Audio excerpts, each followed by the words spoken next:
What's the meaning of centralist?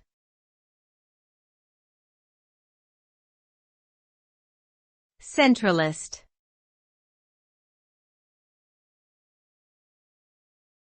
Centralist.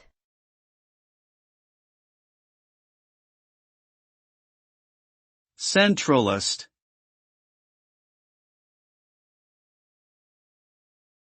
Centralist.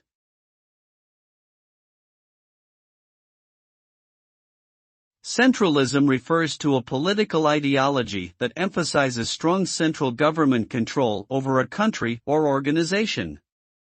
It is characterized by the concentration of power and decision-making authority in a single central body.